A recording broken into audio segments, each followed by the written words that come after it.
Police వర్గం అంటే ఏంటి, శుక్రవారం రోజు వస్తే గనక ఎటువంటిది ఉంటుందంటే ఒక రకమైనటువంటి ప్రచారం జరుగుతుంది. నదిలో దీపాలు వదిలే క్రమంలో పసుపు కుంకుమ కూడా వదలాల్సి వస్తుంది. కానీ శుక్రవారం ఒక సెంటిమెంటు మహిళలకు ఎక్కువగా ఉంటుంది కాబట్టి ప్రస్తుతం ఎటువంటి పూజ చేయాలి అనే దాని మీద ప్రస్తుతం మనతో మాట్లాడేందుకు నాగరాజ్ శర్మ ఉన్నారు. అయ్యారు అంటే పోలీస్ వర్గం అంటే ఏంటి? ముందుగా అందరికీ కూడా శ్రీ భ్రమరాంబ మల్లేశ్వరం దేవస్థానం పాత శివాలయం విజయవాడ కార్తీక మాస నక్తీక్ష మహోత్సవాకాంక్షలు. అలాగే ఈరోజు కార్తీక మాస అమావాస్య పురుషుకుని మరుసటి రోజు పోలిపాడ్యమి అంటారు. అనగా పోలిపాడ్యం అంటే దీనికి పురాణాల్లో ఒక కథ చెప్పబడింది. ఏదైతే ఒక అత్త కోడలికి మధ్య జరిగినటువంటి ఒక వృత్తాంతం ఏదైతే ఉందో, నలుగురు కోడల్లో ముగ్గురు కోడల్ని అత్తగారు బాగా చూసుకుంటూ కోడల చేత చాకరీ చేస్తుండగా ఆ కోడలు కనిపిస్తుందట. అందరూ చేసుకుంటున్నారు, నదీ స్నానం చేస్తున్నారు, సముద్ర స్నానం చేస్తున్నారు, తనకు కూడా చేయాలనేటువంటి కోరిక కలిగి ఒక ఇంట్లో ఉన్నటువంటి బావి దగ్గర ఇంట్లో పనులన్నీ పూర్తి చేసి తెల్లవారుజామునే చక్కగా బావి దగ్గరే నదీ స్నానం ఆచరించి అక్కడే ఒక ఒత్తితో దీపారాధన చేసుకుని ఆ యొక్క కార్తీక దామోదరుడి యొక్క అనుగ్రహం పొందినటువంటి ఒక కథని ఈ యొక్క పోలిపాడ్యం సందర్భంగా ఇంకా తన గురించి చెప్తూ ఉంటారు. అట్లా అత్యంత విశేషమైనటువంటి స్వామివారి అనుగ్రహం అంటే ఒక దీపారాధన చేయడం ద్వారానే ఈ యొక్క పోలిపాడ్యం రోజున ఈ యొక్క విశేషం ఎంత కలుగుతుందో ఒక కథా సారాంశంలో మనకి పురాణాల్లో చెప్పబడుతుంది. అందుకని అక్కడ ఏమిటంటే పోలిపాడ్యమి తిథి ప్రధానంగా చెప్పారు. అంటే ఇది ఈ వారం చేయొచ్చు, ఈ వారం చేయకూడదు. అంటే కొన్నిటికి వార నియమాలు ఉంటాయి, కొన్నిటికి తిథి నియమాలు ఉంటాయి. అందులో ఇది వచ్చేసరికి ఏంటంటే ఖచ్చితంగా తిథితో కూడుకున్నటువంటిది. అంటే ముందు రోజు అమావాస్య రోజు చేస్తే పనికిరాదు, అలాగే విధి రోజు చేయడానికి కూడా పనికిరాదు. అందుకని పాడ్యమి తిథిలో చేసేటువంటి కార్యక్రమం కాబట్టి దీన్ని పోలిపాడ్యమి అంటారు. కనుక ఈ పోలిపాడ్యం ఏంటంటే బయట రకరకాల ప్రచారాలు జరుగుతున్నా కూడా దీనికి ఎటువంటి వారంతో కూడా పట్టింపు లేదు.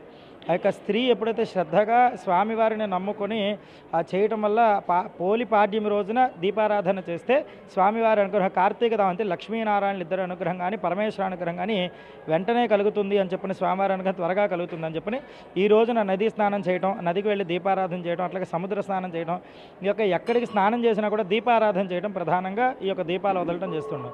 అంటే కొంతమంది నదిలో చేస్తూ ఉంటారు, నదికి వెళ్ళలేని వాళ్ళు ఇంటికాడ పూజ చేస్తుంటారు. అంటే దీపం వదిలే సమయంలో పసుపు కుంకుమ శుక్రవారం వచ్చింది కాబట్టి హోలీ పాడ్యమి వదలచ్చలేదు అంటే ఒక రకమైనటువంటి ప్రచారం జరుగుతుంది. అదే చెప్తానండి.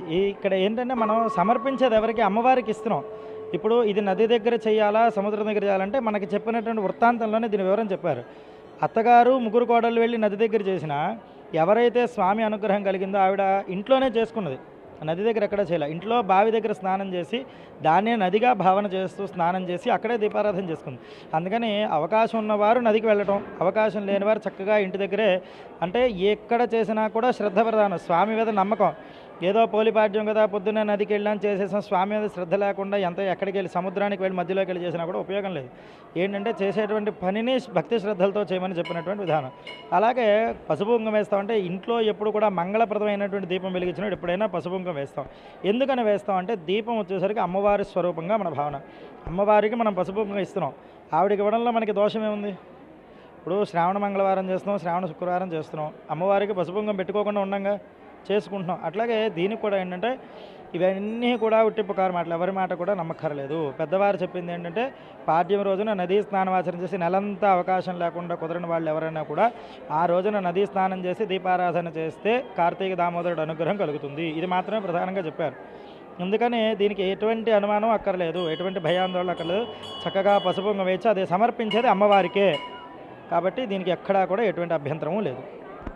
కార్తీక మాసంలో నెల రోజులు పూజ చేయకపోయినా కూడా రేపు హోలీ పాడ్యమి నాడు నదిలో దీపం వెలిగించి పసుపు కుంకుమ గనక ఇస్తే గనక అంత మంచి జరుగుతుంది, ఎటువంటి ప్రచారాలు కూడా నమ్మొద్దంటూ కూడా అర్చకులు అయితే చెప్తున్నారు. ఎందుకంటే ఒక రకమైనటువంటి ప్రచారం జరుగుతుంది. శుక్రవారం నాడు నదిలో గనక దీపం వెలిగించి పసుపు కుంకుమ ఇస్తే గనక మంచి జరగదు అనేది ఒక భావన అయితే ప్రతి ఒక్కరిలో ఒక చర్చ జరుగుతున్నటువంటి అంశం. అయితే అర్చకులు ఒకటే చెప్తున్నారు, తిథిగా అనుగుణంగా ఏదైతే అమావాస్య తర్వాత వచ్చిన రోజు సంబంధించి హోలీ పాడ్యమి నాడు నదిలో దీపాలు వెలిగించవచ్చు, సముద్రంలో వెలిగించవచ్చు, పసుపు కుంకుమ కూడా ఇవ్వచ్చు. ఒకవేళ నది దగ్గరికి వెళ్ళలేని వాళ్ళు ఇంట్లో కూడా పూజ చేసుకోవచ్చు. భక్తి శ్రద్ధలతో చేస్తే అంత మంచి జరుగుతుందంటూ కూడా అర్చకులు అయితే చెప్తున్నారు. సాయితు Narasimha, big TV, Vijayawada. For more videos like this, subscribe Big TV channel.